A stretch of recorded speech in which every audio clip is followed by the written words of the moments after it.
At first glance, it's just an old word.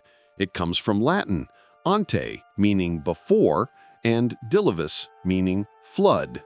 But this isn't just about rain, rivers, or ordinary disasters.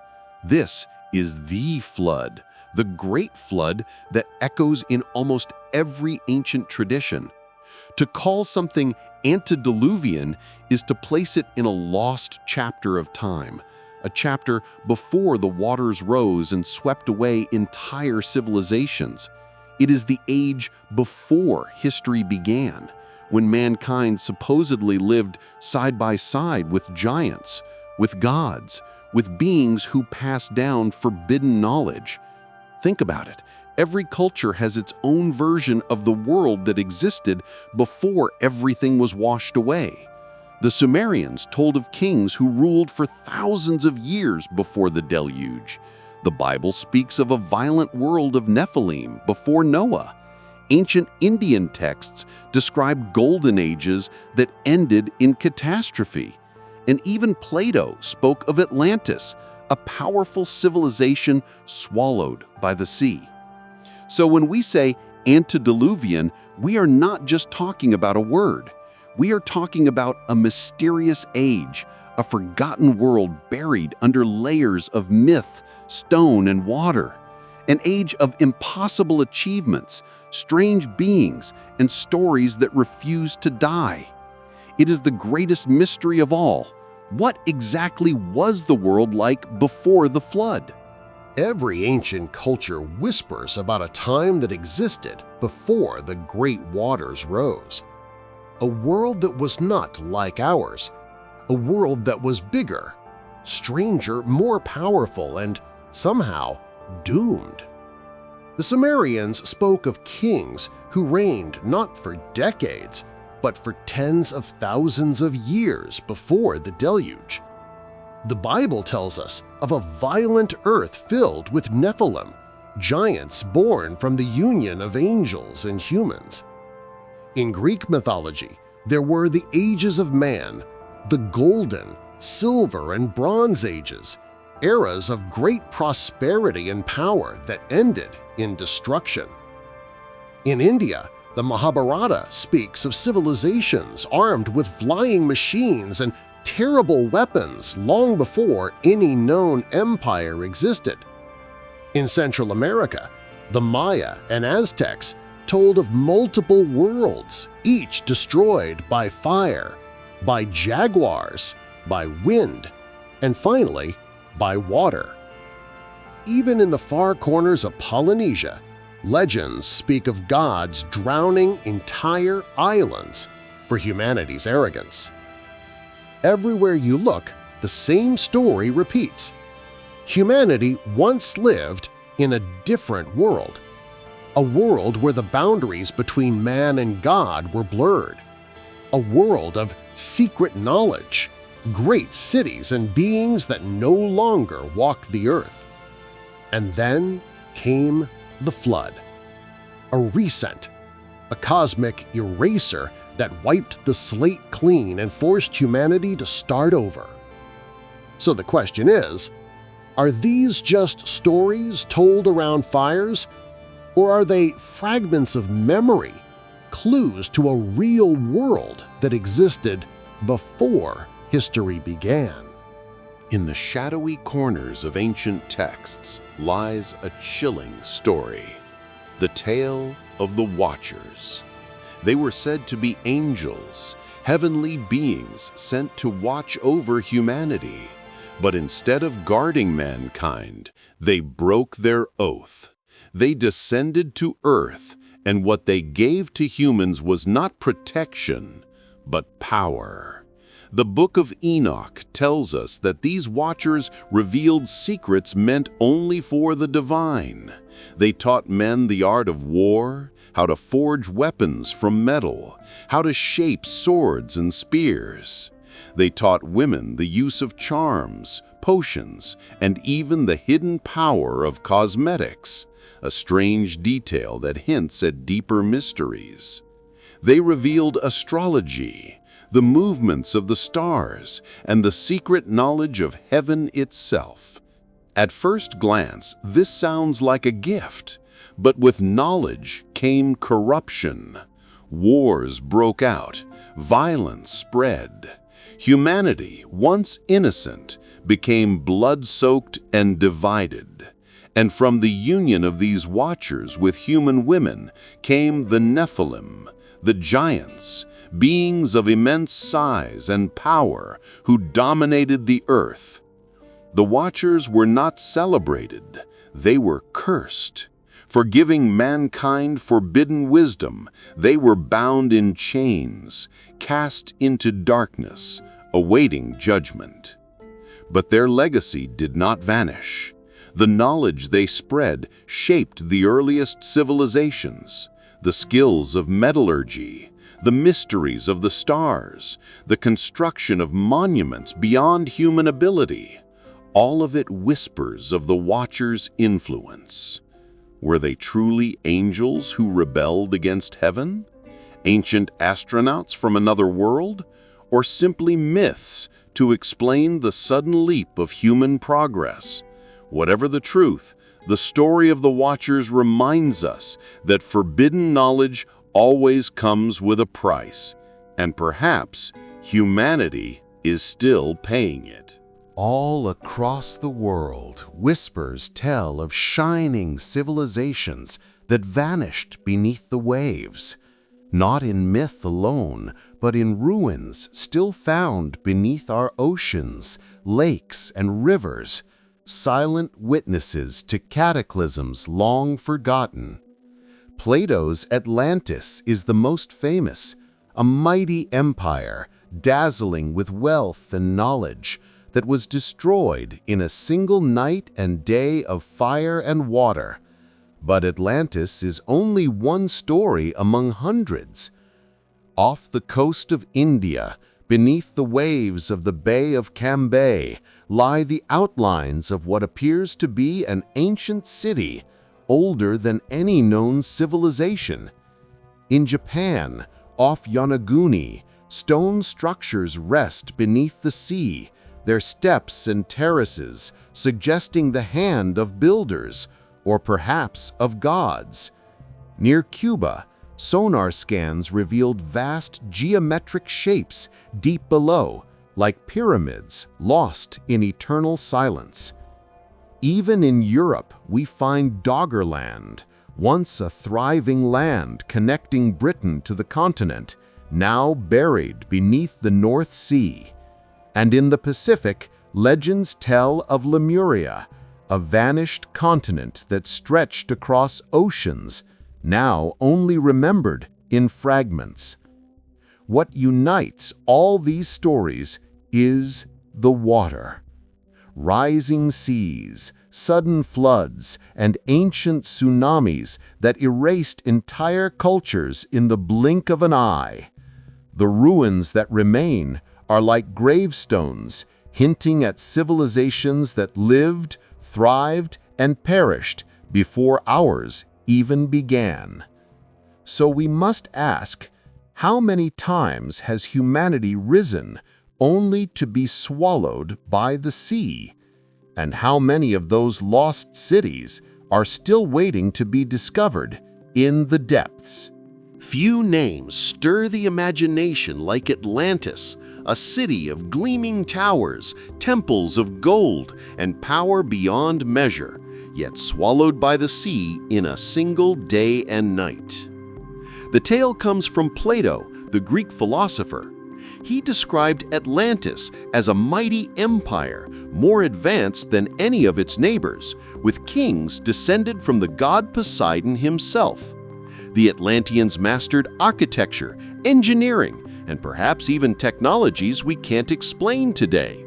Their navy ruled the seas, their palaces shimmered with orichalcum, a mysterious metal said to shine like fire. But Atlantis fell victim to its own pride. According to Plato, the Atlanteans turned corrupt, greedy, and arrogant. The gods, angered by their hubris, unleashed earthquakes and floods that shattered the empire and sent it to the bottom of the ocean. For centuries, people have asked, was Atlantis a warning? an allegory, or a memory of something real? Theories place it everywhere, from the Mediterranean to the Caribbean, from Antarctica to the Sahara Desert. Some believe it's a distorted memory of the Minoan civilization, destroyed by volcanic eruption. Others see it as proof of a lost age of advanced humanity erased by catastrophe. And yet, the mystery endures. No definitive proof, no undisputed ruins, only fragments, legends, and the haunting possibility that an entire empire once thrived and fell, leaving behind the greatest ghost city in human history. Atlantis is more than a myth. It is a mirror, reminding us that no civilization, no matter how great, is immune to destruction. While Atlantis stole the spotlight in the West, another legend rose in the East, the mystery of Lemuria, a vast continent set to stretch across the Indian and Pacific Oceans, home to an ancient people whose knowledge rivaled the gods. The story of Lemuria began not as myth, but as science. In the 19th century, biologists noticed a strange puzzle. The same species of lemurs lived in both Madagascar and India, but not in Africa. To explain this, they proposed that a lost land bridge once connected the regions. Thus was born the name Lemuria, the land of the lemurs. But quickly, Lemuria outgrew its scientific roots and became legend. Theosophists claimed it was home to a forgotten race, giants, mystics, and spiritual beings who possessed powers far beyond ours. Some said they were the precursors to modern humanity, a root race wiped away by fire and water, long before Atlantis even rose. In Tamil traditions, there is Kumari Kandam, a submerged land said to lie beneath the Indian Ocean, once home to a golden Tamil civilization that vanished beneath the waves.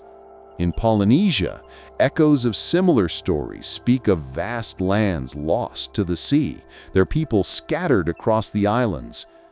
Was Lemuria just a scientific mistake, or the shadow of a real civilization buried beneath the oceans? Modern geology dismisses the idea of a vanished continent, yet sonar surveys still reveal strange formations deep underwater, and myths across the Indian Ocean stubbornly remember a land that no longer exists. Lemuria may never be found on a map, but in legend, it still stretches across the seas, a ghost continent waiting for its secrets to surface. Far to the north, beyond the reach of ordinary mortals, the Greeks spoke of a land untouched by time, Hyperborea, a paradise where the sun never set, where winter never came, and where its people lived in peace, health, and abundance. The Hyperboreans were said to live for 1,000 years, free from war, free from hunger, and free from suffering. Their land was blessed with endless daylight, flowing rivers of honey, and fields that yielded without toil. To the Greeks, Hyperborea was not just a distant land. It was a dream of perfection, a memory of a golden age before the corruption of the world. But what was Hyperborea? Some believed it lay at the very top of the world, beyond the north wind. Others thought it was a lost continent, now buried under Arctic ice. Ancient maps and myths from many cultures speak of a polar paradise, a place where the Earth's axis was different, where the climate of the far north was warm and fertile. Later legends tied Hyperborea to strange mysteries, to hidden knowledge, to advanced beings, even to gateways into other realms. In the Middle Ages, whispers spread that survivors of antediluvian civilizations had fled there, guarding secrets too powerful to be revealed. Today, the name Hyperborea still carries an echo of wonder, the idea that somewhere, in the farthest reaches of the Earth, there once was a paradise, untouched by the flood of history. Was it a myth? A memory of a lost homeland? Or could it be that the frozen north still hides the ruins of an age before the world we know? Deep in Mesopotamia, carved into ancient clay, lies one of the most haunting records in human history, the Sumerian Kings List. At first, it looks like a simple chronology, a record of kings, their reigns, and the cities they ruled. But hidden within are details that defy reason. Before the flood, the list tells us kings ruled for thousands of years. Ululim, the first king of Eridu, reigned for 28,800 years. Alulgar ruled for 36,000. Altogether, 8 kings ruled for 241,200 years until the Great Deluge swept over the land. Then, after the floodwaters receded, the pattern changed. Lifespans shrank, reigns became mortal. From thousands of years to decades. It is as if the flood itself marked the end of a different kind of humanity, a time when rulers were something more than men. Were these numbers symbolic? Were they meant to mark dynasties, cosmic cycles, or something far stranger?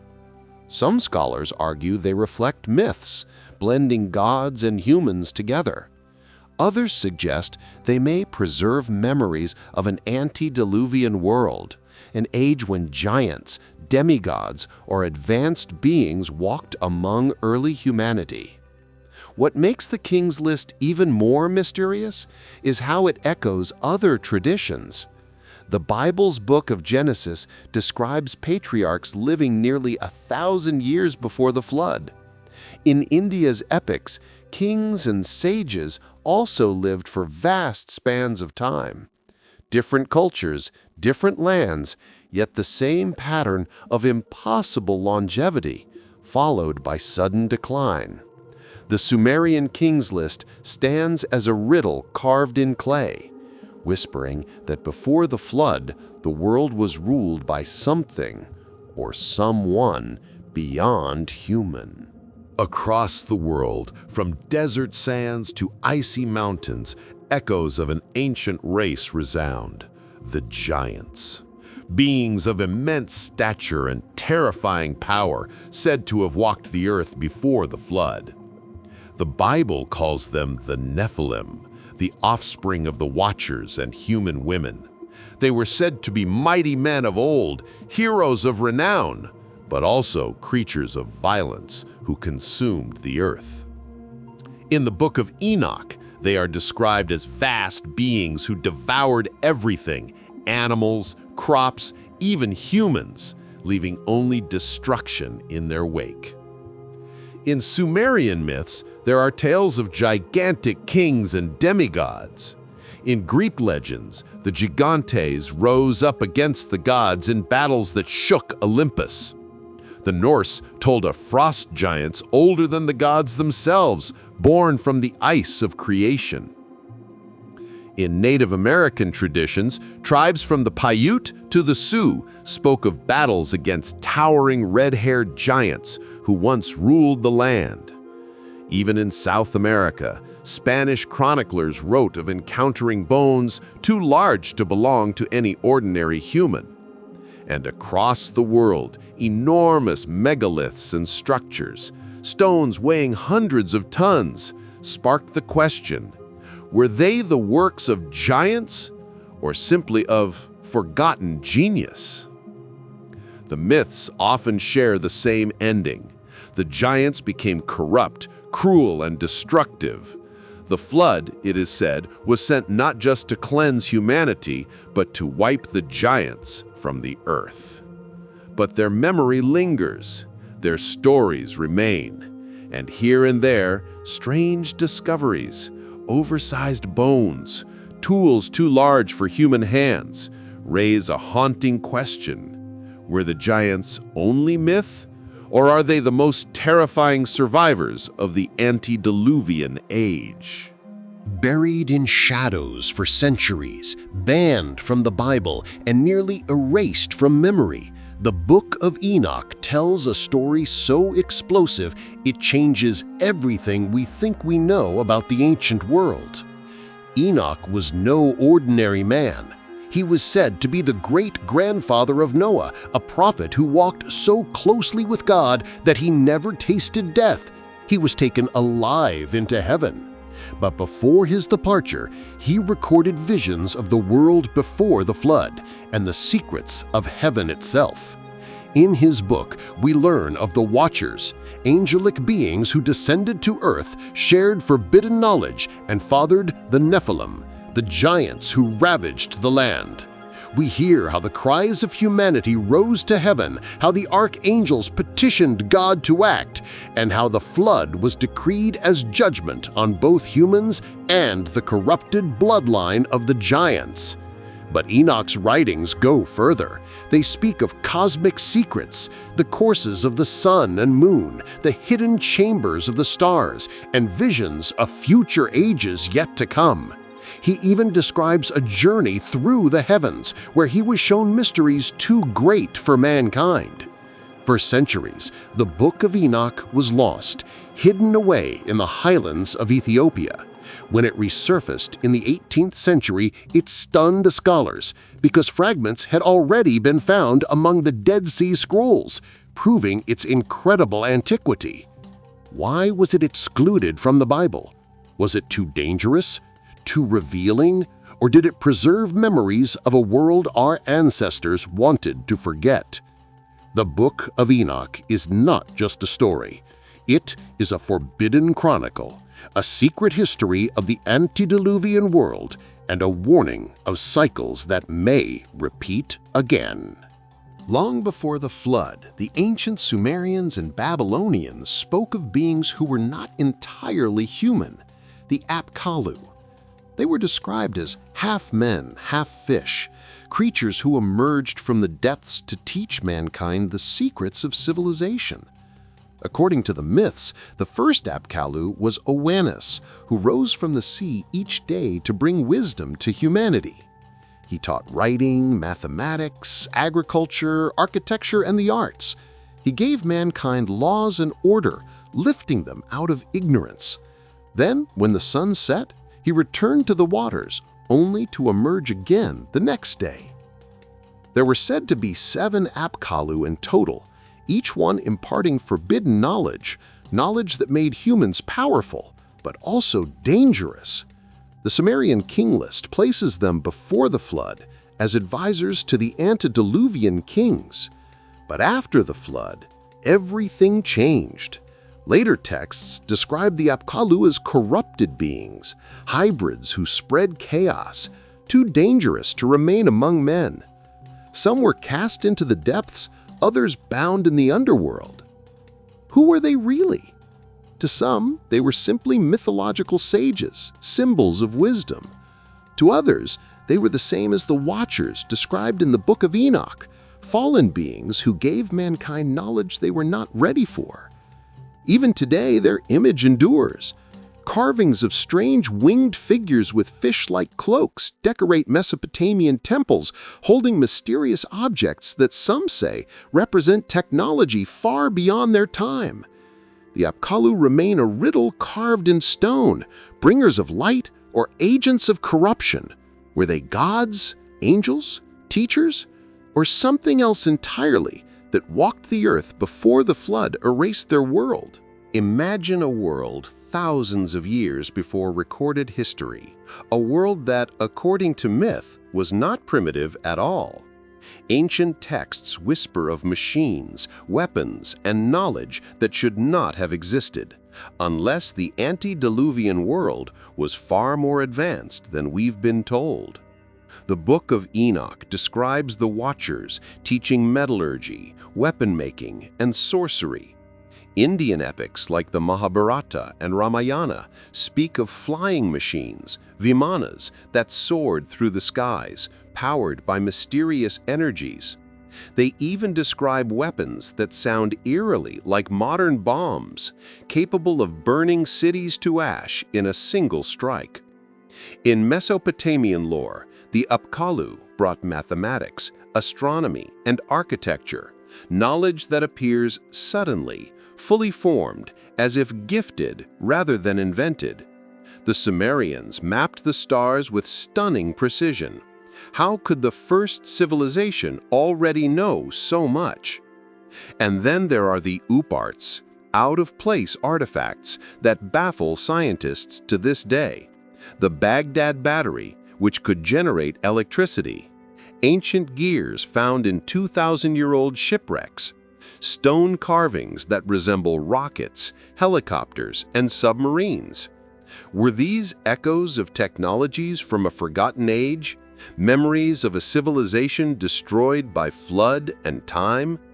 Even megalithic architecture raises the question. How did ancient builders move stones weighing hundreds of tons? How did they cut granite with a precision modern machines still struggle to achieve? Some say the knowledge of the Antediluvians survived, trickling into the myths of Atlantis, Lemuria, and lost golden ages. Perhaps the flood was not only a punishment for mankind's corruption, but also a reset, a wiping away of technologies too dangerous to survive. So we must ask, was the antediluvian world a primitive dawn, or was it an advanced civilization erased so completely that only whispers and ruins remain? Scattered through history are discoveries that simply don't belong. They are called OOPArts, out-of-place artifacts, objects so advanced, so impossible for their time, that they challenge the entire timeline of human civilization.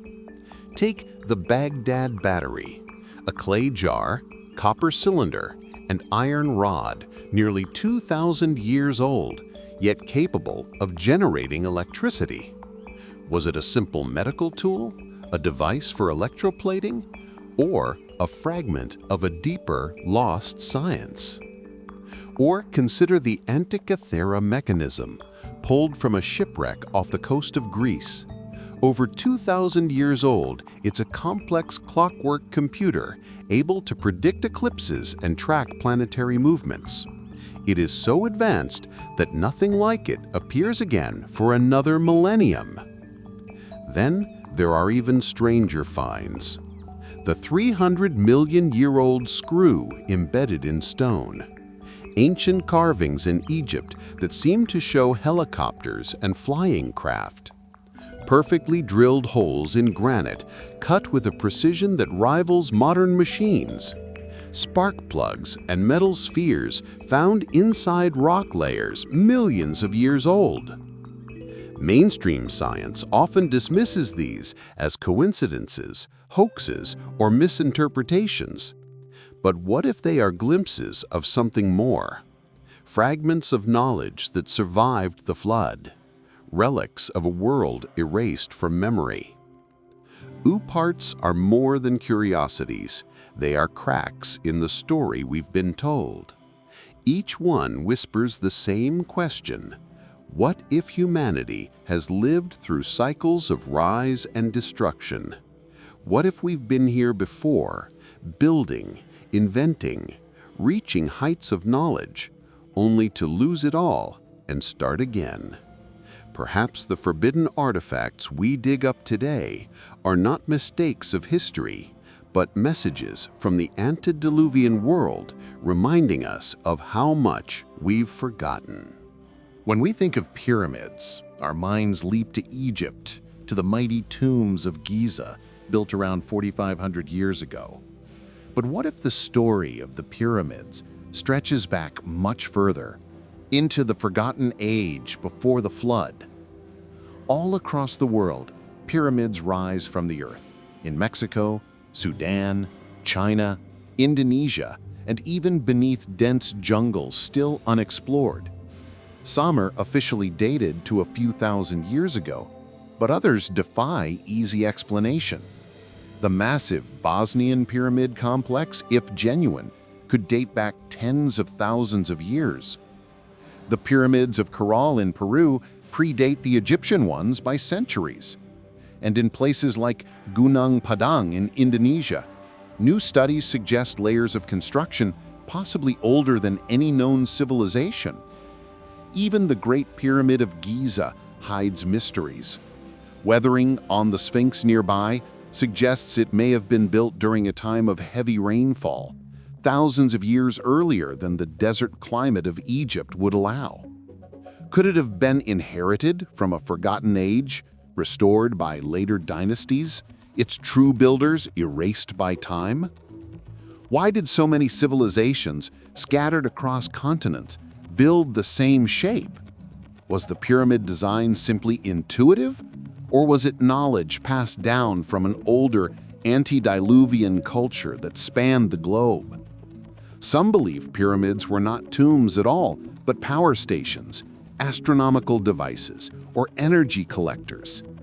Others see them as monuments of survival, markers left by survivors of the flood to preserve their knowledge in stone.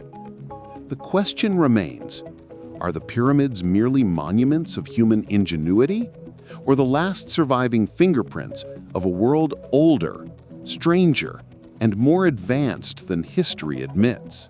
On a dusty hill in southeastern Turkey stands a site that rewrote history, Göbekli Tepe. At first glance, it looks like nothing more than weathered stones, but buried beneath the soil lies the world's oldest known temple, built over 11,000 years ago. Thousands of years before Stonehenge, before the pyramids, before the rise of cities and writing. Massive T-shaped pillars, some weighing up to 20 tons, rise from the earth in perfect circles. Carvings of animals, lions, scorpions, vultures, serpents, cover the stones, telling stories we no longer fully understand. What makes it truly impossible is this: Göbekli Tepe was built at a time when humans were supposedly just hunter-gatherers. No farming, no cities, no organization large enough to plan such a colossal project. And yet, someone built it. The temple was not a dwelling. It was sacred space, a place for rituals, for worship, for contact with something beyond the human world. And then, strangely, it was deliberately buried around 8000 BC, as if its builders wanted it hidden, preserved for the distant future. Who built Göbekli Tepe, and why? Some say it was the birthplace of religion, where humanity first turned to the gods. Others suggest it was the work of survivors of an antediluvian civilization, carrying fragments of knowledge from a world washed away by the flood. Its very existence raises questions. If hunter-gatherers could create this, what else were they capable of? Did they truly leap forward overnight? Or was Göbekli Tepe the last echo of a lost golden age? It is a temple from before time, standing as a silent challenge to everything we think we know about human history. What if one story is so old, so universal, that it belongs not to one people, but to all of humanity? The story of the Great Flood, a deluge that wiped out the world before ours, is found in nearly every culture on Earth. In Mesopotamia, the Epic of Gilgamesh tells of Utnapishtim, warned by the gods to build a massive boat before the waters consumed the land. In the Bible, Noah obeys the same command to preserve his family and the seed of life while judgment falls on a corrupt world. In India, Manu is guided by a divine fish to construct an ark, saving mankind from drowning. Across the oceans, the Aztecs told of a flood that destroyed the fourth sun, while the Maya spoke of a world cleansed by water to prepare for a new age. In Polynesia, tales tell of oceans swallowing islands whole. In Africa, there are stories of torrents that reshaped the land. Even the Norse remembered a great flood that rose after the death of Ymir, the primal giant. How can so many different cultures, separated by vast distances, tell the same story, Is it coincidence or memory? Did ancient humanity witness a single cataclysm, a flood so devastating that its memory was passed down through myth, scripture, and oral tradition for thousands of years? Some point to the end of the Ice Age, when melting glaciers sent sea levels rising by hundreds of feet, drowning entire coastlines. Others see it as proof of a divine punishment, echoing across civilizations. Whatever the cause, the story is always the same: a world destroyed, a chosen few saved, and humanity forced to begin again. The flood myths remind us that our history may not be a straight line, but a cycle of rise and destruction. The story of a man who builds a great ship to survive the flood is not unique to the Bible.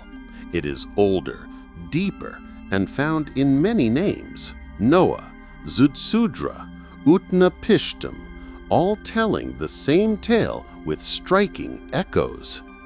In the Book of Genesis, Noah is chosen by God to build an ark of gopher wood. Inside, he brings his family and pairs of every living creature, while the floodwaters erase the corruption of the earth. After 40 days, the waters recede and the ark rests upon the mountains of Ararat. But centuries earlier, the Sumerians told of Ziusudra, a righteous king warned by the gods of a coming deluge. He built a massive boat, rode out the storm that lasted 7 days and 7 nights, and was granted immortality for saving life. Later, the Babylonians recorded the tale in the Epic of Gilgamesh, naming the survivor Utnapishtim. His boat was described in detail, enormous with multiple decks sealed with pitch. After the flood, his ship landed on mountainous Seir, and he too released birds to find dry land, just as Noah did with the dove. 3 names, 3 stories, 1 pattern. Was this simply myth recycling across cultures, or was it the echo of a single event, remembered and retold by civilizations that inherited the same memory? What's even more intriguing is how precise some details are. The dimensions of the boats, the sending of birds, the divine warning, and the survival of humanity. They are too similar to ignore. Perhaps Noah, Ziusudra, and Utnapishtim were not separate legends, but 3 faces of the same ancient survivor. A real man living in an age before history, who witnessed the destruction of the antediluvian world and carried its memory into ours. Sometimes the past leaves behind not ruins or relics, but charts, maps that whisper of places that should not exist. Among them, the most haunting is the Piri Reis map, drawn in 1513 by an Ottoman admiral. It shows not only Europe and Africa with stunning accuracy, but also the coast of South America and an ice-free Antarctica, centuries before modern discovery and at a time when the continent should have been buried under glaciers. How could such precision exist in an age of wooden ships and guesswork? Piri Reis himself wrote that he copied his map from sources far older, charts from the ancients that no longer exist. And the Piri Reis map is not alone. The Orontius Phineas map of 1531 also portrays Antarctica with rivers and mountain ranges beneath the ice, details only confirmed by modern satellite imaging. The Zeno map of 1380 shows Greenland and parts of North America long before Columbus. Even Herodotus, the ancient Greek historian, spoke of maps the Egyptians claimed to have kept from before the flood. Do these maps suggest that seafaring civilizations existed long before the ones we know? Were survivors of an antediluvian age charting the globe thousands of years earlier, passing their knowledge down until fragments reached the Renaissance? If true, it would mean our ancestors were not wandering primitives, but skilled navigators with a knowledge of the world that defies their supposed time. The maps whisper of lost continents, ancient coastlines, and a memory of a world reshaped by the deluge.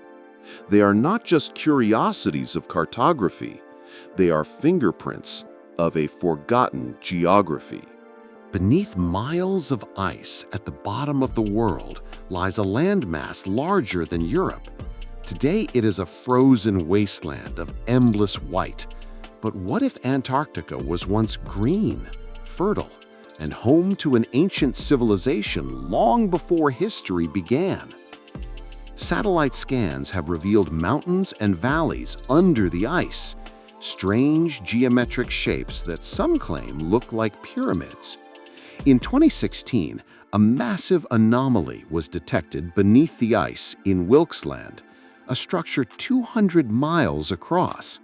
Scientists call it a geological formation. Others whisper that it could be the buried ruins of something unnatural, something built. Ancient maps like the Peary Race chart seem to show Antarctica's coast drawn without ice, suggesting someone mapped it thousands of years ago before glaciers entombed the continent. Was Antarctica once ice-free and inhabited? Theories abound. Some say it was the true location of Atlantis, swallowed by the shifting poles. Others believe survivors of a pre-flood civilization retreated there, hiding their knowledge under the frozen veil. Even more radical voices suggest Antarctica hides technology so advanced it could rewrite human history. Mainstream science argues Antarctica has been frozen for millions of years, yet core samples reveal evidence that parts of it were green just thousands of years ago, with forests and rivers flowing where ice now reigns. If that is true, then who lived there? And what did they leave behind? Antarctica guards its secrets well, locked under ice thicker than skyscrapers. But every year, as glaciers melt and satellites peer deeper, the whispers grow louder. Perhaps one day the white continent will reveal that it was never empty, but the final resting place of an antediluvian world.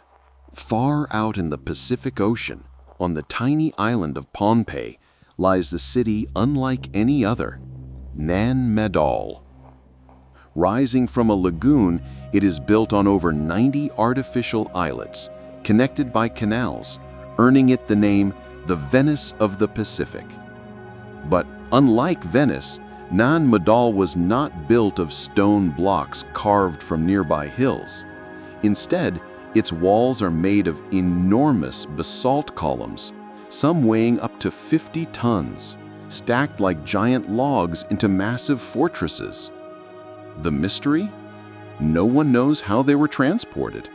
The islanders had no beasts of burden, no pulleys, no cranes, and the basalt was quarried miles away. Legends say the stones were flown across the island by magic, carried through the air by the spells of twin sorcerers. Nan Madol was the seat of the Ziusudra dynasty, rulers who demanded tribute from all the islands around them.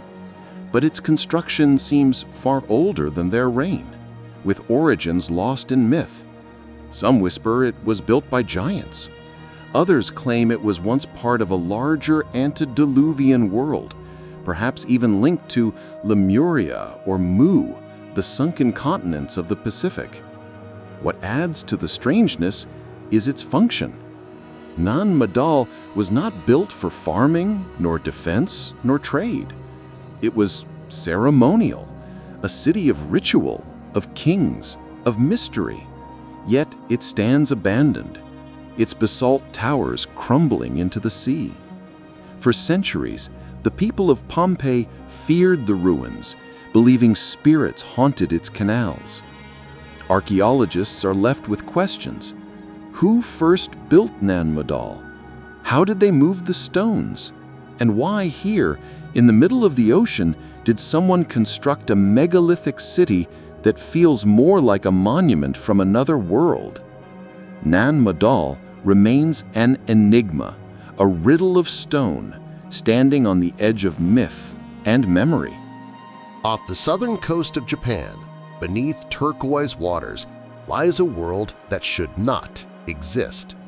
Divers descending off the island of Yonaguni discover massive stone terraces, steps, and platforms, like a sunken city sleeping beneath the sea. The site, known as the Yonaguni Monument, is a labyrinth of megalithic blocks. Staircases rise from the ocean floor, sharp right angles carve through solid rock, and what looks like a grand pyramid looms in the deep. Some claim to see roads, plazas, even the faint outlines of carvings, all eerily geometric as if built by intelligent hands. Mainstream science insists Yonaguni is a natural formation, shaped by earthquakes and the sea. But the stones tell another story. The monument looks engineered, its symmetry too precise, its scale too vast. If it is man-made, then it must have been built at least 10,000 years ago, before the seas rose at the end of the last ice age. That would make it older than any known civilization.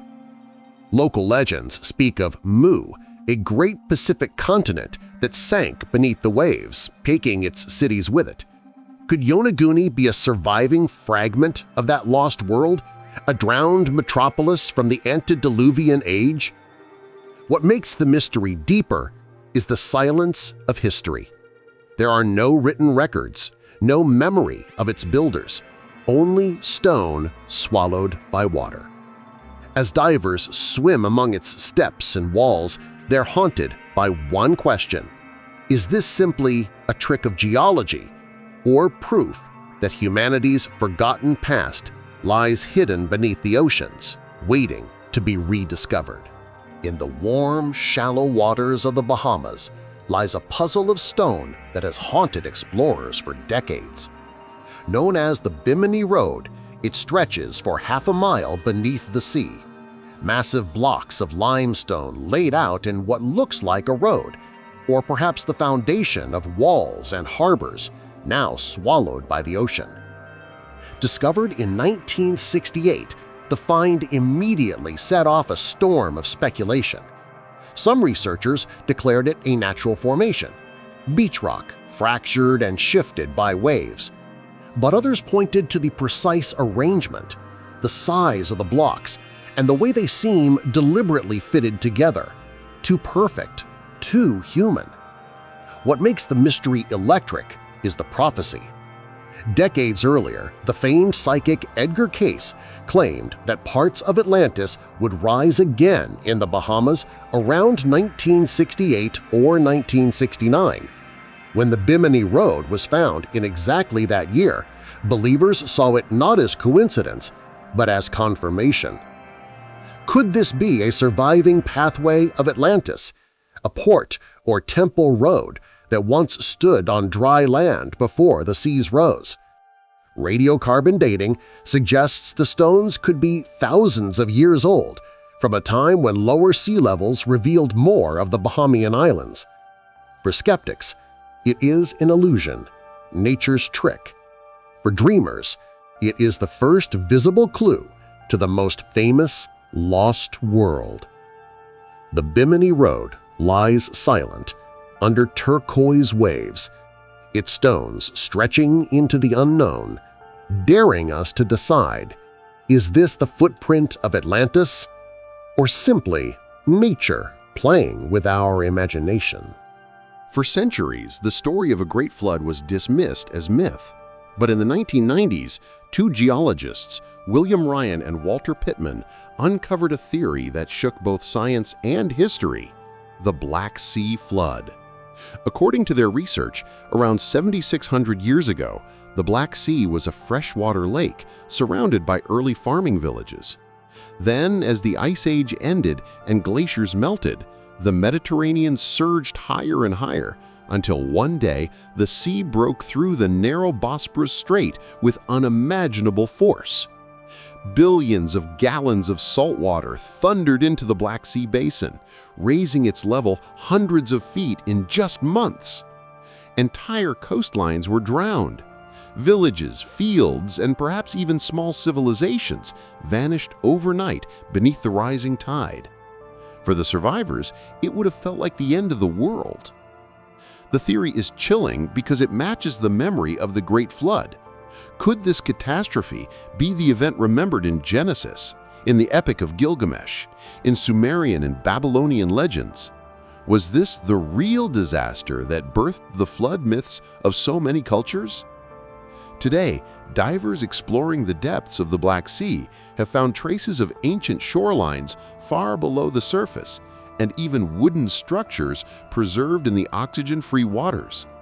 If true, then beneath those dark waters may lie the ruins of one of humanity's first drowned civilizations. The Black Sea flood theory is not just science. It is a bridge between myth and history, a moment when the story of Noah and Utnapishtim may have been written in water. Beneath the gray waters of the North Sea lies a forgotten land, a vast plain that once stretched from Britain to Denmark, now known only as Doggerland. 10,000 years ago, it was not ocean, but homeland, a place of rolling hills, rivers, lakes, and forests, a fertile paradise where mammoths roamed, hunters stalked red deer, and early humans built their lives on a continent that no longer exists. But as the Ice Age ended, the seas began to rise, slowly at first, swallowing valleys and marshes. Then, around 8,200 years ago, catastrophe struck. A massive tsunami, triggered by the Storegga Slide off the coast of Norway, surged across the North Sea. Doggerland was drowned, its villages swept away. Within centuries, all that remained was ocean. Fishermen still haul up traces of that lost world. Bones of mammoths, reindeer antlers, even ancient tools carved by human hands. Each piece a fragment of Europe's Atlantis. Legends linger too, stories of lands beneath the waves, sunken kingdoms, and drowned fields. Could the memory of Doggerland's destruction have survived in folklore, feeding into the great flood myths of the old world? What makes Doggerland so haunting is its scale. It was not a small island, but an entire country, larger than many modern nations. A world where our ancestors lived, laughed, and dreamed, erased by the sea. Today, sonar mapping reveals ghostly outlines of its rivers and coastlines on the seabed, as if the land still waits below, sleeping. Doggerland is proof that Atlantis is not just a legend. Entire civilizations really can vanish beneath the waves. At Giza, the Great Sphinx gazes eternally toward the rising sun, carved from a single block of limestone. Egyptologists tell us it was built around 2500 BC for the pharaoh Khafre. But the stone itself whispers a different story, one written not in hieroglyphs, but in scars. Look closely at the Sphinx's body. The deep vertical fissures, the rounded grooves that run down its flanks, are unlike the erosion caused by desert winds. They look instead like the marks of heavy, sustained rainfall. Yet Giza has been a desert for over 5,000 years. So when could such water have carved these wounds? Geologist Robert Schoch argued in the 1990s that the erosion must date back to a time when Egypt's climate was wetter, at least 7,000 to 9,000 years ago, perhaps even earlier. If true, the Sphinx predates not just Khafre, but all of dynastic Egypt. It would mean the monument belongs to an antediluvian age, when rain fell on the Nile's valley and a forgotten civilization carved its guardian from stone. Mainstream archaeology resists this idea, tying the Sphinx firmly to the pharaohs. But the mystery remains. Why does the evidence of the rock itself tell a different story? Some suggest the Sphinx is the last survivor of a far older complex, its body inherited and recarved by later Egyptians. Others whisper it is a relic of Atlantis, proof of advanced builders who lived before the flood. The Great Sphinx stares on, silent, timeless, enigmatic. Its eroded body may be the single greatest clue that our history is not as young nor as simple as we have been told. In the ancient city of Baalbek, in Lebanon's Bekaa Valley, stands one of the greatest enigmas of the ancient world. Amid Roman ruins lie stones so massive that even today's strongest cranes would struggle to lift them. The largest, known as the Stone of the Pregnant Woman, weighs over 1,000 tons. Another nearby block tips the scale at nearly 1,200 tons, the heaviest stone ever quarried by human hands. And yet, these megaliths were not abandoned in some distant quarry. They were moved, fitted, and set as part of a colossal platform that once supported the Temple of Jupiter. The question is simple. How? Roman engineers were masters of stonework, but even they never explained the foundation of Baalbek. Legends say the site was far older, already ancient when the Romans arrived, and they merely built their temples atop a prehistoric platform that dwarfed their own achievements. Some myths claim Baalbek was the city of giants, the Nephilim of the Antediluvian age. Others whisper it was a landing pad for the gods, its vast stone terrace built not for men, but for something greater. Mainstream scholars suggest ramps, rollers, and brute labor. But no experiment has ever shown how stones of such magnitude could be lifted, transported, and placed with such precision. Even today, with modern machinery, the feat seems impossible. Baalbek remains a riddle in stone, a monument where the line between human ingenuity and lost antediluvian knowledge blurs. Were these colossal blocks the work of forgotten builders, leaving behind proof that our ancestors wielded knowledge and techniques we no longer understand? In the myths of the antediluvian world, gods and angels did more than rule over mankind. They altered it. The Book of Enoch speaks of the Watchers descending from heaven, teaching forbidden knowledge and mating with human women to produce giants, the Nephilim. In Sumerian lore, the gods known as the Anunnaki shaped humanity itself, crafting man from clay mixed with the blood of a god. Were these stories only metaphor, or do they hint at something more shocking? Ancient tampering with life itself. Archaeologists have unearthed bizarre hybrid creatures in myth and art, sphinxes, centaurs, winged bulls, men with bird faces. Were these only symbols or memories of experiments long forgotten? Some researchers point to sudden leaps in human evolution, the mysterious disappearance of other hominid species, and the genetic bottlenecks in our DNA. Could this be evidence of intervention? Even modern science is beginning to explore what the ancients only whispered about. Today, we splice genes, clone animals, and edit life with CRISPR. But what if we are only rediscovering what the ancients once knew? Legends from Mesopotamia describe the Apkallu, beings of half man, half fish, who pass down divine wisdom. Egyptian myths speak of gods who created animal-headed hybrids. The Maya told of earlier races of humans made of wood and clay, flawed experiments before the final design. Is it possible that before the flood, advanced knowledge existed, knowledge powerful enough to alter life itself? And if so, Was the flood not just punishment for human wickedness, but a reset to wipe away unnatural creations and restore the balance of life? The whispers of ancient texts suggest humanity may not be the first version of itself.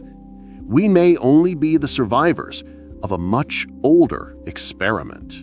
Long before the flood, the ancient world was said to have been filled with creatures that defied nature, hybrids of man, beast, and God. The stories echo across civilizations as if they are not myths, but memories of a time when the boundaries of life itself were blurred. In Mesopotamia, the Apkallu were fishmen, half human, half divine, who brought forbidden knowledge to mankind. The Greeks spoke of centaurs, half horse, half man, and minotaurs born of unholy unions. Egypt carved sphinxes and jackal-headed Anubis, lion-headed Sekhmet, falcon-headed Horus, gods that were part animal, part human, part otherworldly. The Book of Enoch warns of the Watchers, celestial beings who corrupted life on earth, teaching secrets of sorcery, metallurgy, and the mixing of species. Their offspring, the Nephilim, were giants, but also monsters. Ancient texts describe them as devourers of flesh, violent abominations that turned against creation itself. Were these hybrid beings simply symbols, or the result of ancient genetic tampering, experiments lost in the flood? Even stranger are the consistent depictions across continents. The Olmecs of Mesoamerica carved jaguar men. The Indus Valley left images of horned, part-animal gods. In China, tales tell of dragon men and serpent-born emperors.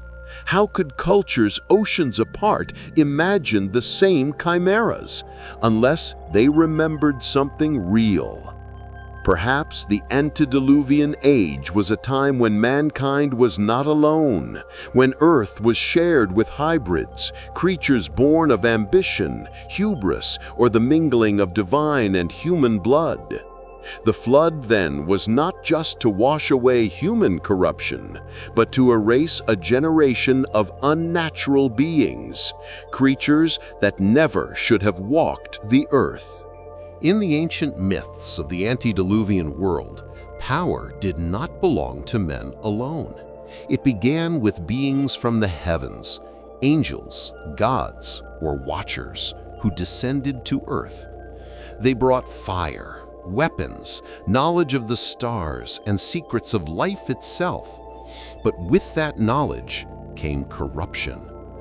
The Book of Enoch tells of the Watchers who broke divine law, taking human women as wives and teaching humanity forbidden arts, sorcery, astrology, metallurgy, and the forging of weapons. Their children, the Nephilim, were giants who ruled with terror, consuming everything, even the flesh of men. These fallen ones became tyrants, kings before there were kingdoms. The Sumerian King List records rulers who reigned for thousands of years before the flood. Not ordinary men, but semi-divine kings, descended from the gods themselves. These were not kings chosen by people, but by bloodline, carrying the spark of heaven within their veins. Across cultures, echoes remain. In Egypt, pharaohs were said to be sons of the gods, ruling as divine kings. In Mesopotamia, Gilgamesh, part man, part divine, sought immortality as his birthright. In Greece, demigods and heroes, born of gods and mortals, led men into wars and built dynasties. The story is always the same. The fall of celestial beings gave rise to rulers of flesh and blood, kings who claimed their authority from the heavens. But that union also brought ruin. The earth was filled with violence, the balance of creation broken, and the flood swept it all away. Perhaps the kings of the ancient world were not just men of ambition, but descendants of a darker legacy, the offspring of fallen angels, rulers born from rebellion itself. In the book of Genesis, humanity came together after the flood to build a city, and at its heart, a tower that would reach the heavens. This was the Tower of Babel, a monument so vast and ambitious it drew the attention of God himself. Fearing that nothing would be impossible for mankind, the Lord shattered their unity, scattering languages and halting the project forever. But what was the Tower of Babel really? Was it only a tale to explain why people speak in different tongues, or was it a memory of something much greater? Some believe the tower was a ziggurat, like those of Mesopotamia, but far grander, powered by knowledge passed down from the Antediluvian age. Others imagine it as more than stone and brick, a technological device, perhaps an attempt to pierce the sky, contact the divine, or even recreate the forbidden knowledge lost in the flood. Even legends outside the Bible speak of structures that rival the gods, sky-reaching towers, mountains of stone, stairways that joined heaven and earth. Could the Tower of Babel have been humanity's attempt to rebuild what the Watchers once had, a bridge between the mortal and the divine? Even the scattering of languages hints at more than myth. What if the destruction of Babel represents the breaking of a single unified knowledge, a collapse of global communication, a reset that plunged mankind into confusion, ensuring advanced secrets could not be shared again? The ruins of Babylon still hold fragments of this story, bricks and foundations that whisper of towers long gone. Was Babel only a temple to human pride, or the last attempt to reclaim a technology older than history itself? The Tower of Babel remains an enigma, a monument not just of ambition, but of something humanity was never meant to touch again. Hidden in legend is a set of writings said to contain the oldest knowledge of mankind, the Emerald Tablets of Thoth. Their origins are cloaked in mystery. Some say they were written by Thoth, the Egyptian god of wisdom, who later became Hermes Trismegistus, the father of alchemy. Others claim the tablets predate even Egypt, relics of a civilization that existed before the flood. The tablets are said to be made of emerald green stone, etched with secrets of the universe, the laws of creation, the mysteries of the soul, the cycles of time. One line is famous, "As above, so below," a teaching that the microcosm reflects the macrocosm, that the heavens mirror the earth, and that all things are bound by hidden laws. But there are darker whispers. Some traditions insist the tablets reveal knowledge mankind was never meant to hold, ways to harness energies, transform matter, and even conquer death. This wisdom, if true, could have been part of the forbidden knowledge given by the Watchers in the Antediluvian age. When the flood came, this knowledge was said to have been hidden, buried deep beneath pyramids, temples, or vaults, waiting for rediscovery. Could this be why so many ancient cultures obsess over immortality, resurrection, and the pursuit of eternal life? Were they chasing fragments of truths preserved from before the deluge? No scholar has ever confirmed the Emerald Tablets exist in physical form, yet their teachings echo through alchemy, mysticism, and secret societies, whispered as if they are the last surviving voice of a drowned world. Perhaps the Emerald Tablets are not merely legend, but the preserved memory of pre-flood wisdom, knowledge too powerful, too dangerous, to be lost forever. Across the world, one symbol slithers through myth and legend: the serpent. From Eden's forbidden garden to the dragon kings of Asia, from Quetzalcoatl in Mesoamerica to the Nagas of India, the serpent is always there, wise, cunning, dangerous, and eternal. But what if these serpent figures are more than myth? Many researchers believe that before the flood, humanity worshipped serpent gods, beings who brought knowledge, healing, and sometimes destruction.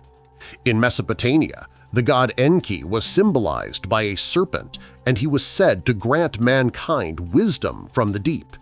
In Mesoamerican tradition, the feathered serpent Quetzalcoatl taught astronomy, mathematics, and the calendar. In Egypt, the serpent goddess Wadjet was a protector of kings. And in India, the Nagas ruled hidden underground realms filled with treasures and secrets. Always, the serpent is tied to knowledge, the same knowledge forbidden by heaven in the days of the Watchers. The serpent in Eden was not merely tempting Eve with fruit, but with the promise of power, enlightenment, and the awakening of human potential. Was this simply metaphor, or the echo of an ancient cult that venerated serpentine beings? Even after the flood, serpent worship survived. Ancient mystery schools, alchemical texts, and occult traditions all preserve the serpent as a symbol of hidden wisdom, coiled, waiting to be awakened. Some claim that entire pre-flood priesthoods devoted themselves to the serpent, preserving rituals and knowledge through the deluge, ensuring their influence would never truly vanish. Perhaps the serpent cults were not just religions, but guardians of forbidden truths stretching back to an age when gods walked the earth and mankind reached too far. The serpent survives in every culture because its roots reach back to the world before the flood. Scattered across the world stand monuments of stone, massive megaliths aligned not with chance but with the heavens. From Stonehenge in England to Nabta Playa in the Egyptian desert, from the megaliths of Karnak in France to the great temple of Göbekli Tepe. These sites are more than architecture, they are maps, written in stone, pointing to the stars. Archaeologists admit that many of these structures were aligned with solstices, equinoxes, and constellations. But the mystery deepens when we realize some of these alignments date back thousands of years before written history. How could early humans, supposedly primitive farmers and hunters, know the precise movements of stars, planets, and celestial cycles? At Göbekli Tepe, carvings of animals correspond to constellations as if the builders encoded a cosmic message 12,000 years ago.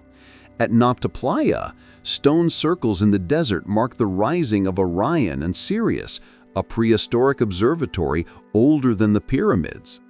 In South America, the lines of Nazca and the fortress of Sacsayhuaman appear linked to the heavens. Were these monuments simply calendars for farming, or were they something greater? Some suggest they were warnings, star maps left by a civilization before the flood, pointing to cataclysms written in the sky. Others whisper they may even mark the origin of the gods themselves, constellations that show where the teachers from the stars came from. Every megalith, every alignment is a frozen clock in stone, ticking not to human time, but to cosmic time. These are not just monuments of rock, but records carved across the earth by a people who looked to the heavens with knowledge far beyond their age. Perhaps the ancients weren't learning the stars, but remembering them. Every culture on Earth, no matter how far apart, raised their eyes to the night sky and saw more than distant lights. They saw gods, spirits, maps of destiny, and the secrets of creation. The stars were not just beautiful, they were sacred.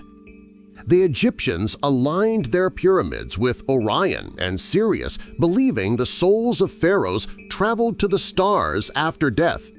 The Mayans built observatories so precise they could predict eclipses and planetary movements centuries in advance. The Sumerians, the world's first known civilization, claimed their gods literally descended from the heavens. And in ancient India, entire temples were constructed as mirrors of the cosmos, binding heaven and earth together. But why such obsession? Perhaps the ancients saw the stars as teachers, a cosmic clock that revealed the cycles of time, floods, droughts, harvests, even disasters. Or perhaps they were preserving something far deeper, memories of a lost age when the ones from heaven walked among men. Myths repeat the same story. Knowledge came from above. Quetzalcoatl, the feathered serpent, came from the sky. The Dogon people of Africa knew of Sirius's invisible companion star long before modern telescopes. Even the Bible speaks of the Watchers, angels who descended from heaven to give forbidden wisdom. Were the stars simply guides for farming and navigation, or were they the homeland of beings who shaped civilization itself? To the ancients, the heavens were not silent. They were a living text, a story written in light, a reminder that humanity's fate was tied to the stars. And maybe, just maybe, their obsession was not superstition, but memory. Nearly every ancient culture preserves the same terrifying memory: a world destroyed by water, fire, or darkness. The question is, what caused it?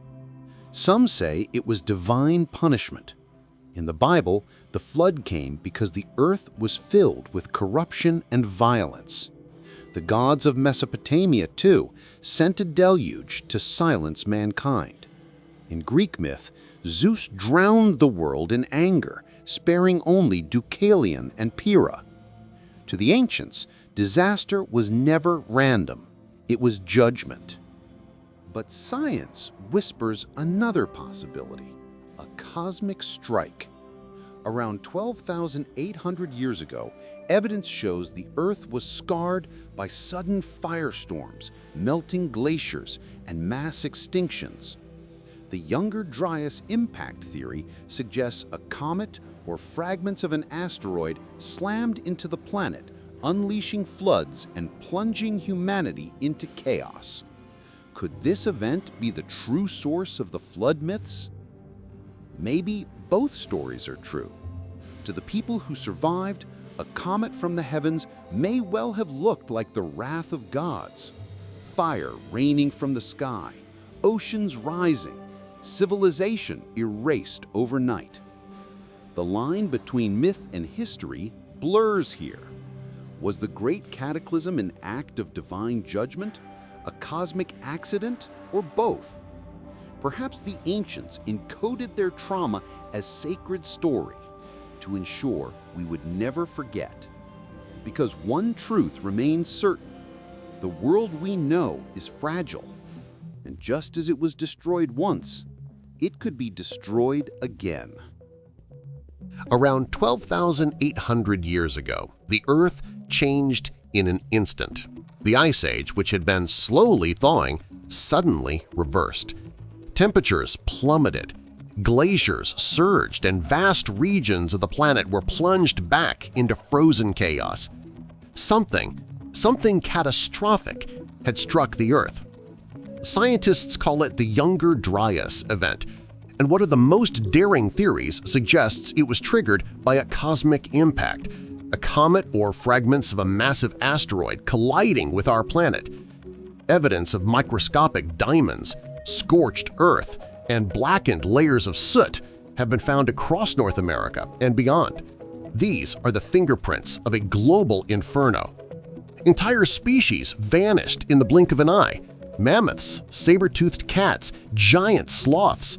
Human cultures like the Clovis people of North America collapsed almost overnight. And the meltwaters from shattered ice sheets may have unleashed the very floods remembered in myths of Noah, Utnapishtim, and countless others. To survivors, fire from the sky followed by rising seas would have seemed like divine wrath. To us, it looks like one of the greatest natural disasters in human memory. And here's the chilling part. This cataclysm happened not in some distant prehistory, but at the very dawn of civilization. The Younger Dryas impact theory suggests that the world before the flood, the world of lost cities, forgotten gods, and antediluvian myths may have been erased in that single cosmic strike. A reminder carved into our past. Civilizations rise, but the heavens can wipe them away in a heartbeat. If a global cataclysm truly wiped out the antediluvian world, then the greatest mystery is this: who survived and how did they rebuild civilization? Myths tell us it was never just one man with an ark. The Sumerians spoke of Ziusudra, saved by the gods to preserve life. The Babylonians remembered Utnapishtim, who carried knowledge into a new world. The Greeks told of Deucalion and Pyrrha, who repopulated the earth by casting stones behind them. Even in Mesoamerica, survivors of great floods are guided by the gods to the mountains, carrying seeds and sacred fire to begin again. What unites these stories is the idea of chosen survivors, not just saved by chance, but selected to preserve wisdom, technology, and the memory of the lost age. Some legends say survivors were priest kings, keepers of forbidden knowledge, who went on to seed the birth of later civilizations. Could this explain the sudden rise of Egypt, Sumer, and the Indus Valley, each emerging with advanced knowledge seemingly from nowhere? Even stranger, some cultures insist survivors were not fully human. The Apkallu of Mesopotamia, half man, half fish, taught the arts of civilization after the flood. The Egyptian god Thoth was said to preserve the emerald tablets of wisdom through the deluge. In Peru, Viracocha rose from the waters to guide mankind in the age after chaos. Was it memory, myth, or something more? Perhaps survivors of the antediluvian world did walk among the ruins, carrying fragments of a lost golden age into the dawn of history. And maybe our civilizations are not beginnings, but reconstructions, built upon the ashes of a world that came before. When the flood swallowed the earth, not everyone turned to boats. Some turned to the depths. Legends from every corner of the world speak of people who escaped catastrophe, not by rising above the waters, but by descending beneath the earth. The Hopi tell of the ant people who sheltered humanity in vast underground chambers during the world's destruction. In Central Asia, myths describe survivors retreating into mountain caverns carved by gods. In South America, tunnels beneath Lake Titicaca were said to house those who fled the deluge. Even in Europe, whispers of subterranean sanctuaries echo in tales of Agartha and Shambhala, hidden kingdoms beneath the surface lit by inner suns. Could these myths be memories of real survival strategies? Archaeologists have uncovered endless networks of tunnels across Turkey and Cappadocia, entire underground cities with ventilation shafts, wells, and food storage, capable of housing thousands. Who built them? When? And were they designed for exactly such a catastrophe? If the ancients knew the flood was coming, perhaps some chose to vanish into the underworld, taking with them secrets, knowledge, and technology we have never rediscovered. Maybe that's why so many myths speak not only of a world lost to water, but of a people who never returned. The flood may have erased civilizations from the surface, but beneath our feet, the shadows may still hold the last echoes of the Antediluvian age. Across the ancient world, myths whisper of strange figures who appeared after the great cataclysms. Beings described not as men, but as luminous, radiant, glowing with a light of their own. They are remembered as gods, angels, or sages. Some called them the Shining Ones. In Mesopotamia, the Apkallu, fish-cloaked sages, emerged from the waters after the flood, bringing back the arts of civilization. In Egypt, the first kings, the Shemsu Hor, were said to be followers of Horus, shining divine beings who ruled before the pharaohs of flesh and blood. In Ireland, myths tell of the Tuatha De Danann, radiant, godlike beings who descended in clouds, their skin said to glow with brightness, bringing knowledge of crafts and magic. In the Bible, angels are often described as shining with unbearable brilliance, messengers from a higher realm. Who were they? Survivors of a lost antediluvian race? The Watchers who once defied heaven? Or perhaps something stranger still, beings not entirely of this earth? Legends agree on one thing. They carried wisdom. They taught agriculture, astronomy, architecture, and the hidden arts. Wherever they appeared, civilizations rose suddenly as though they had been guided by hands of light. But there is also a warning. The Shining Ones were not always benevolent. Some myths speak of them ruling as tyrants, demanding worship, or corrupting mankind with forbidden power. Were they saviors? Or oppressors cloaked in glory? The Shining Ones remain one of the deepest enigmas of prehistory. Luminous figures standing at the threshold between myth and reality, between gods and men. Perhaps they were the last echo of the antediluvian age, glowing reminders that something extraordinary walked the earth before history began. In nearly every ancient civilization, the most sacred offering was blood. From the sacrifices of Mesopotamia to the altars of the Aztecs, from the temples of Canaan to the mysteries of Egypt, the gods demanded the life force of man and beast alike. But why? Why would beings said to be immortal, powerful, and divine hunger for blood? Some traditions say blood was a gift of life, the essence that tied humans to the gods. By offering it, people believed they were giving back the energy of creation itself.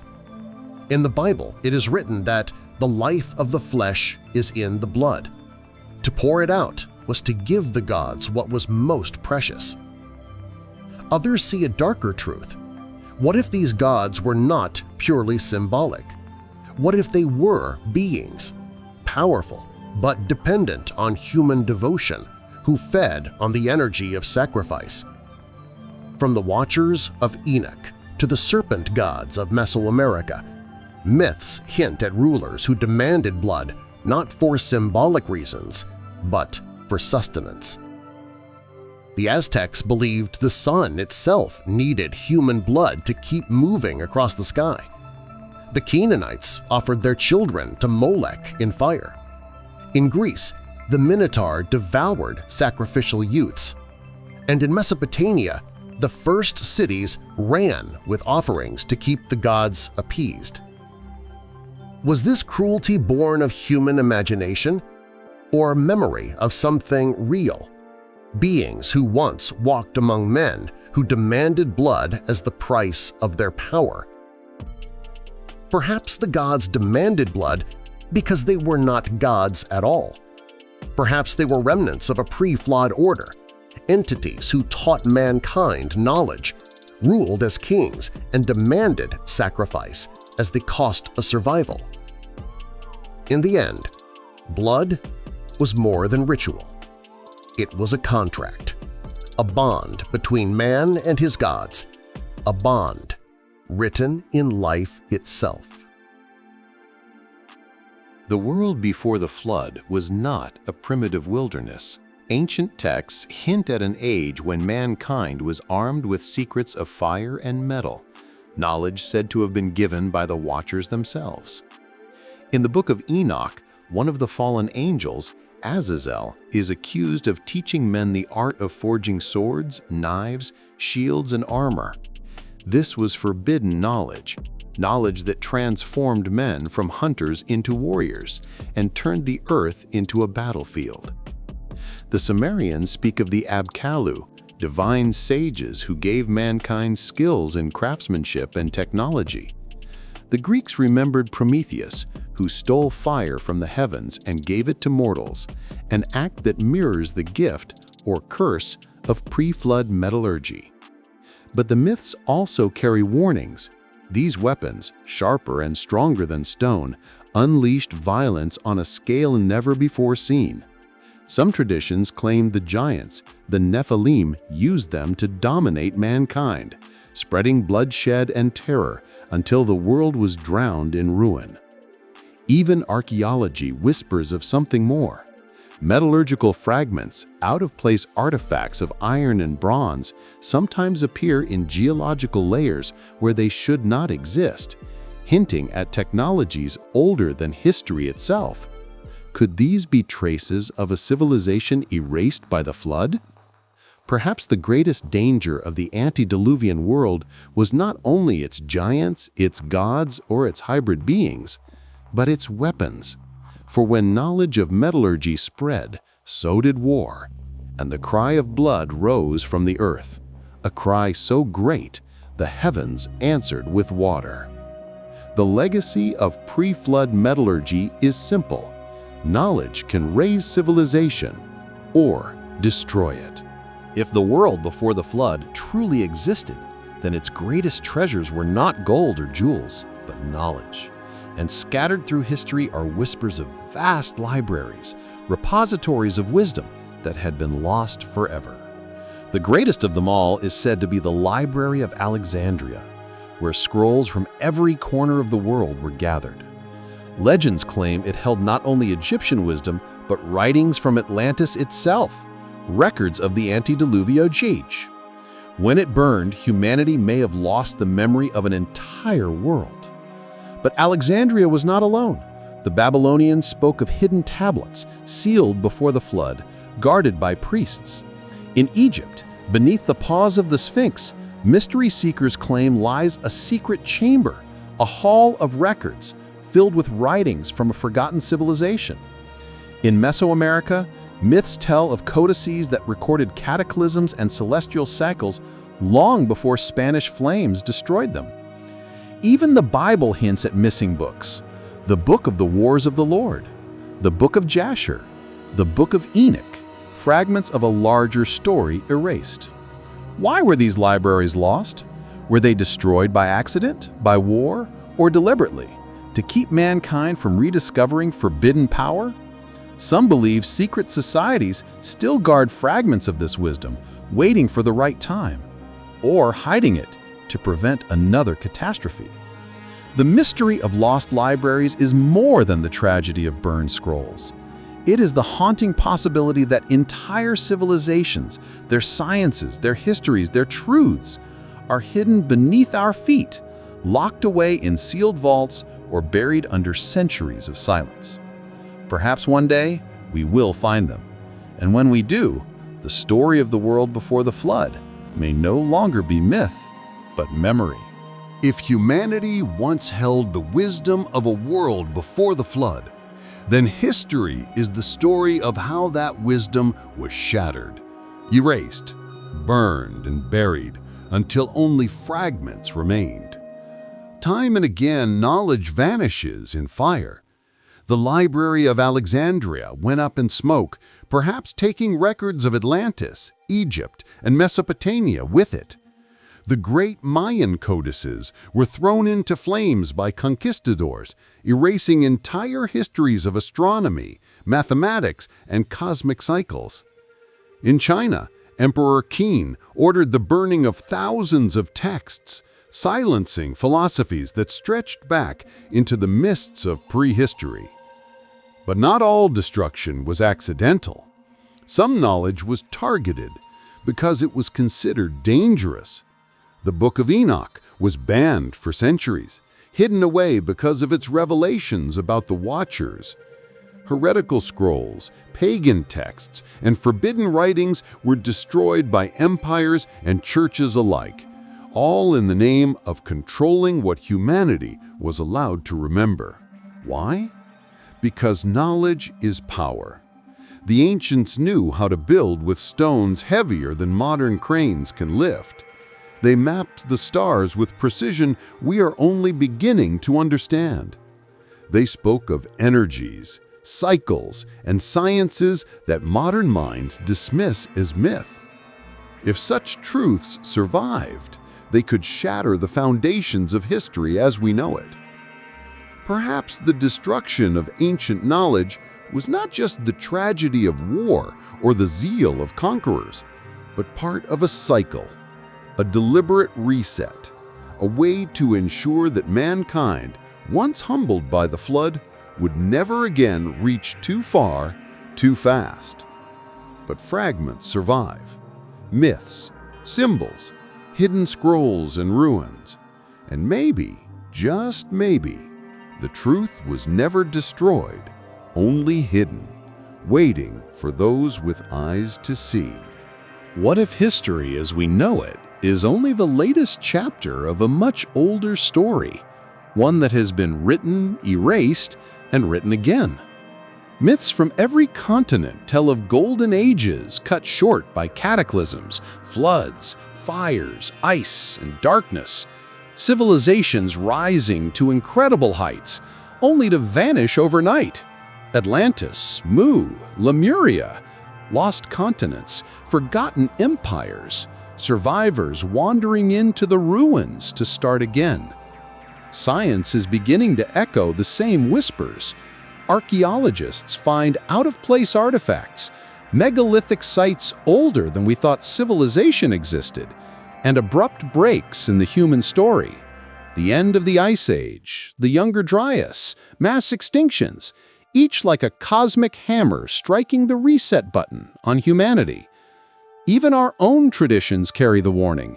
Hindu cosmology speaks of yugas, vast cycles of time where civilizations rise and fall repeatedly. The Maya counted epochs of suns and ages, each one ending in disaster. Plato described the earth periodically purged by fire and water, wiping away everything but memory. If that's true, then what we call prehistory may simply be the wreckage of earlier worlds. Perhaps the flood wasn't the only reset. Perhaps it's happened many times, enough that only fragments of knowledge survive, passed down as myth, religion, or prophecy. And what does that mean for us?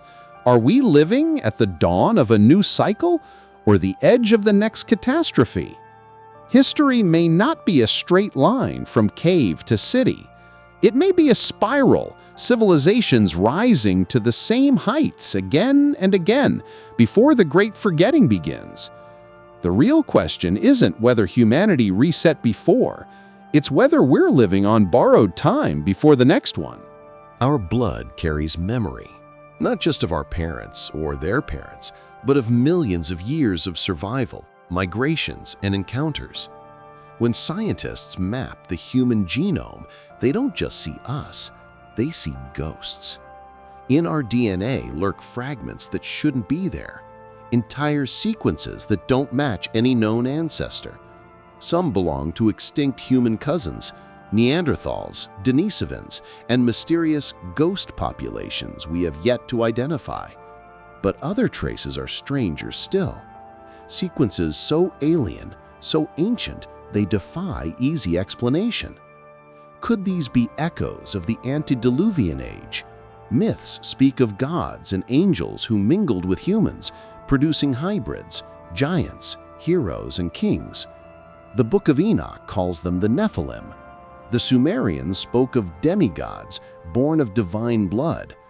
Were these stories only metaphors for tribal mixing or distant memories of genetic experiments before the flood?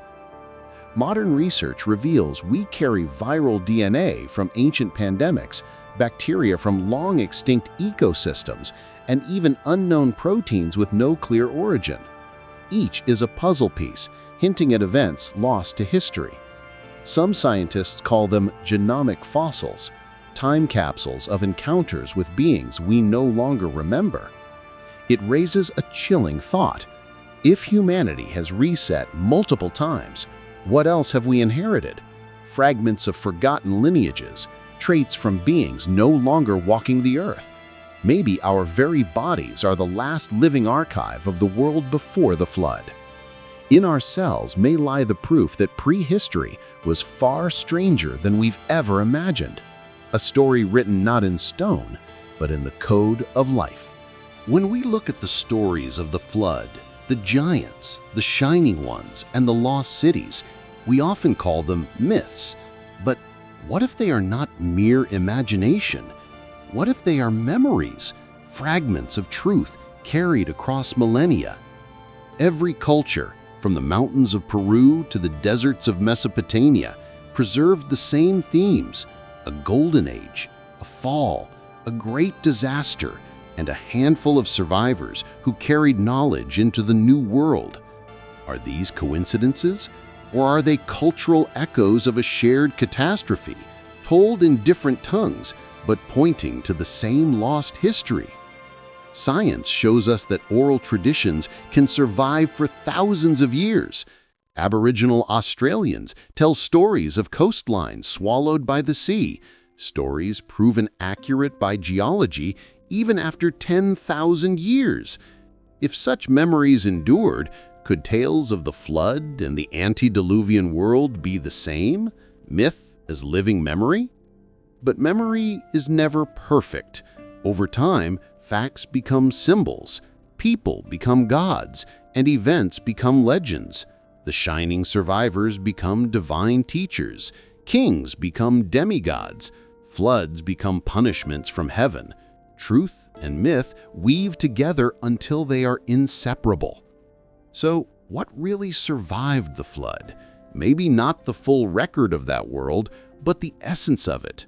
Warnings disguised as stories, knowledge hidden in allegory, lessons buried in the form of gods, heroes, and monsters. Perhaps myth itself is the ark, carrying the memory of the antediluvian world through the storm of history, waiting for us to recognize it not as fiction, but as the last whispers of a forgotten reality. The flood wasn't just a story of the past. In many traditions, it was a warning for the future. The message, repeated across cultures, is chillingly clear. What happened once could happen again. The Sumerians carved into clay tablets that the gods might one day unleash the waters once more. The Hebrews preserved Noah's covenant, where God promised never again to destroy the world by flood, but by fire. The Maya counted cycles of suns, each ending in cataclysm. Hindu texts speak of endless yugas, ages destroyed by floods, storms, and flame, repeating endlessly. Why this obsession with warnings? Did the survivors of the antediluvian world fear we would repeat their mistakes? That arrogance, forbidden knowledge, and hubris would invite destruction once again? Even nature itself reminds us. Sea levels rise and fall, glaciers melt, rivers shift and drown entire valleys. Science now tells us that at the end of the Ice Age, sudden floods reshaped continents. Ancient peoples saw the land vanish beneath waves. They knew water always returns. The ancients may have encoded their warnings in myth, religion, and prophecy, not just to tell us about what was, but about what will come. Maybe that's why every great temple, every sacred book, every stone monument whispers the same message: do not forget the flood. For the flood is not only behind us, it is ahead of us too. And the question is not whether it will come, but whether we will be ready when it does. In the warm, entire civilizations were destroyed in the flood, buried under oceans and glaciers, then they are not gone forever. They are waiting beneath the waves, beneath the ice, beneath the dust of forgotten deserts. But what if it's not just their ruins that survive? What if their knowledge, their sciences, their power still lingers, hidden in texts, encoded in myths, or even preserved in our own DNA? Some traditions say the Watcher swore to In the warm if entire civilizations were destroyed in the flood, buried under oceans and glaciers, then they are not gone forever. They are waiting beneath the waves, beneath the ice, beneath the dust of forgotten deserts. But what if it's not just their ruins that survive? What if their knowledge, their sciences, their power still lingers, hidden in texts, encoded in myths, or even preserved in our own DNA? Some traditions say the Watchers swore to return. Others whisper that the survivors, the Shining Ones, walked the earth long after the flood, seeding the birth of new empires. And what if that return is not a prophecy, but a cycle? Civilizations rise, fall, and rise again, like waves returning to shore. What we call progress may only be the rediscovery of something humanity once knew and lost. Our machines, our satellites, our genetic science, are they truly inventions, or are they echoes? Are we simply reawakening the technologies of the antediluvian age? Stranger still, some warn that when we push too far, when we open doors we cannot control, when we tamper with creation itself, we mirror the arrogance of the ancients, and that's when the cycle resets. Could the antediluvian world rise again? Maybe it already is, not as ruins lifted from the sea, but through us, through our ambition, our memory, our hunger to reach the heights once lost. And with every step forward, the question grows louder. Are we rebuilding Eden or repeating the mistakes that summoned the flood in the first place? For centuries, the story of a great flood has resonated across cultures and times. The stories of the antediluvian world are more than myths. They are warnings etched into history, lessons from a time when knowledge, ambition, and pride combined to bring the world to the brink of destruction. We live in an age of unprecedented power. We split the atom, edit the genome, reach for the stars. But the ancients remind us that power without wisdom can be catastrophic. The Watchers taught knowledge that mankind was not ready to wield. The giants and hybrid beings were consequences of ambition unrestrained. The flood was the ultimate reset. Civilizations rise and fall, not only because of nature's fury, but because humans repeat mistakes. War, environmental destruction, hubris, and the pursuit of forbidden knowledge can summon disasters as devastating as those written in myth. Yet, there is hope. The survivors of the flood carried wisdom into a new world. The Shining Ones shared skills, knowledge, and guidance. Humanity rebuilt, learned, and preserved fragments of the past. We can do the same today by listening to the stories, studying the ruins, and respecting the balance of creation. The lesson is simple but profound. Knowledge is a tool, not a weapon. Power is a responsibility, not a right. Ignores the warnings, and history may repeat itself. Heed them, and we can rise higher than those who came before, building a civilization that endures. The ancients speak not from myth, but from memory, and their message remains clear. Survive, learn, and do not repeat the mistakes of the world before the flood. We end our journey where it began, at the edge of memory, peering into a world that vanished before history itself. The Antediluvian age is more than legend. It is a riddle written in stone, in bloodlines, in myths, and in the very fabric of our DNA. Who built the cities older than time? Who wielded knowledge we are only beginning to rediscover? Were the Watchers real? Their hybrid offspring giants and gods? Their wisdom lost in a flood of waters? Or is it all metaphor, a mirror to our own fears and ambitions? Archaeology, genetics, and astronomy hint that something extraordinary existed, a civilization of unimaginable skill, creativity, and power, erased almost entirely from the world. Fragments survive in myths, monuments, and whispers in sacred texts. But the full picture remains hidden, tantalizing, eternal. Perhaps we are the heirs of that lost world. Perhaps the shining ones, the giants, the gods, and the survivors left us a legacy, a challenge to remember, to learn, to rise without repeating the errors of the past. And maybe that is the greatest mystery of all. The antediluvian world is gone, yet it lingers in the stars, in the ruins, and within us. We cannot see it fully, yet we feel its presence. We cannot know all its secrets, yet they beckon. The eternal question remains, what came before, and will its memory guide us or warn us too late?